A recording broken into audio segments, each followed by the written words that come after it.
유가족들과 많은 피해를 보신 국민들께 깊은 위로의 말씀을 드립니다. 법무부도 지자체 및 유관기관들과의 긴밀한 협조하에 폭우 피해 지역에 사회봉사자들을 긴급 투입하여 신속한 복구 활동을 지원하고 앞으로 더욱 확대해 나가겠습니다. 법률구조공단, 법률홈닥터, 마을 변호사를 통해서 피해 주민을 위한 법률 구조도 지원하겠습니다. 아울러 검찰은 수해 피해 주민에 대한 소환을 자제하고 사건 처리 및 구형 시 수해를 입은 사정을 적극 반영해서 벌금 납부에 있어서 연기 및 분납 조치 등을 하도록 전국 검찰청에 지시한 바 있습니다. 피해를 입은 국민들께서 하루속히 일상을 되찾으실 수 있도록 법무부도 모든 방안을 강구하고 힘을 보태겠습니다.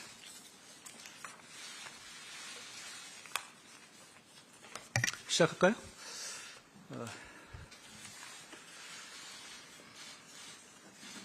정부는 2023년 7월 18일 한국 시간입니다. 엘리엇 국제 투자 분쟁 사건 판정의 취소 소송 및 판정의 정정 해석 신청을 제기했습니다.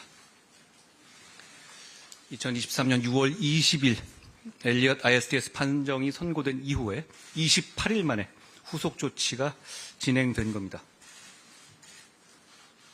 잘 아시겠지만 론스타와 비교해보면 론스타는 ICSID에 근거해서 된 것이고 엘리엇은 운시트랄 협정에 따른 것이기 때문에 절차에 좀 차이가 있습니다. 그러니까 운시트랄 협정에 따를 경우에 취소 소송의 제기 기간이 훨씬 짧고 한 달 내에 제기해야 되는 것이니까 오늘까지가 기한입니다. 참고로 취소 소송 여부를 결정하는 데 있어서 끝까지 계속 저희가 이 시간을 두고 있었던 것은 대부분의 경우 그런데요. 전략적인 이유입니다. 전략적으로 상대도 취소 신청을 제기할 수 있고 그렇다면 어떤 사유로 하는지를 끝까지 서로 간에 보고해야 되는 전략적인 이유가 있기 때문에 대부분의 이런 국제중재에서는 서로 끝까지 이런 상황을 보는 그런 과정을 거친다는 점도 참고로 말씀드립니다. 취소 소송의 이유를 말씀드리기 전에 판정 결과의 요지를 간단히 말씀드리겠습니다. 엘리엇 ISDS 중재판정부는 관할의 인정 여부와 우리 정부의 한미 FTA상 투자 보호 의무 위반 여부 등에 대해서 엘리엇 측 주장을 일부 받아들인 바 있습니다. 그러니까 당초 청구했던 액수보다는 상당히 줄어든 액수를 인용한 겁니다. 좀 전문적이지만 제가 앞으로 드릴 말씀에서 좀 전제가 되기 때문에 설명을 드리면 ISDS 사건에서 관할이라는 건요.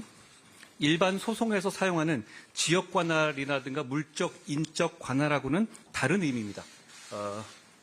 재판권에 가까운 의미라고 보시면 되겠는데요. 즉 투자 협정상 ISDS 절차에서 다룰 수 있는 것인지 그 대상이 되는지에 대한 사전적 판단을 의미합니다.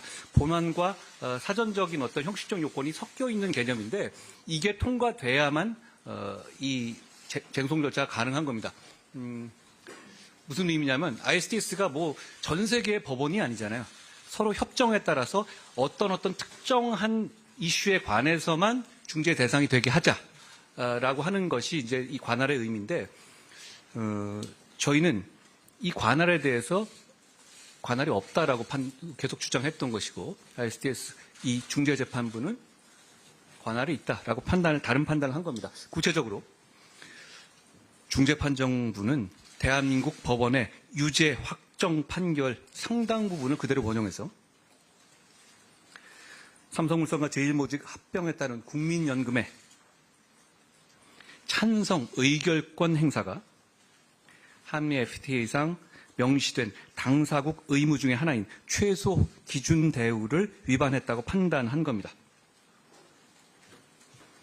이 쟁송은 주로 지난 정부 시절에 대부분 진행됐고 공방 자체는 지난 정부 시절에 끝났습니다만 판결문의 이 중재 판정문을 쓰는 기간 등이 꽤 오래 걸려서 올해 6월에 발표된 것이라는 말씀드립니다.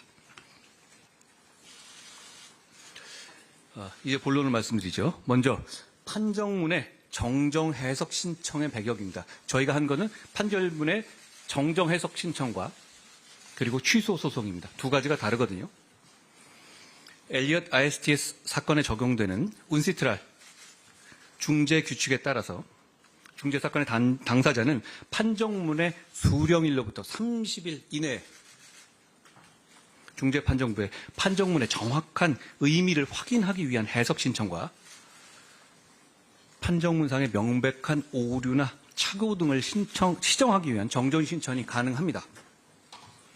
정부는 오늘 엘리엇 ISTS 사건 판정문에서 중재판정부의 명백한 오류와 불명확한 판시사항이 있음을 확인해서 중재판정부의 판정에 대한 해석 정정 신청서를 제출했습니다.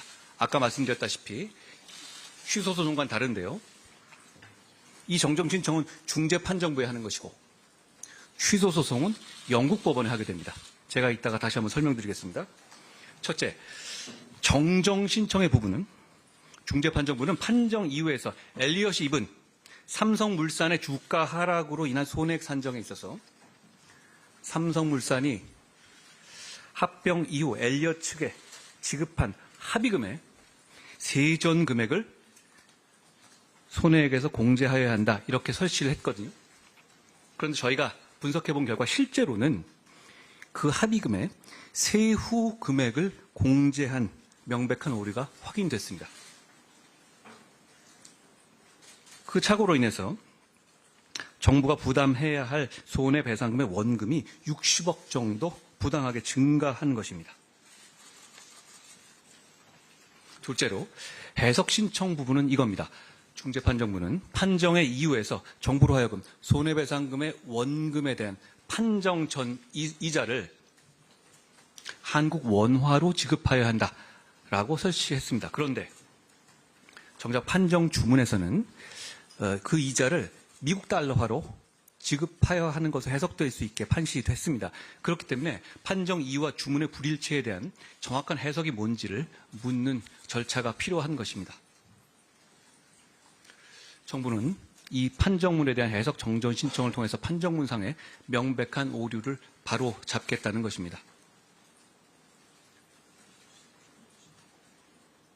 자, 이제 중재 판정에 대한 취소 소송 제기의 이유와 배경에 대해서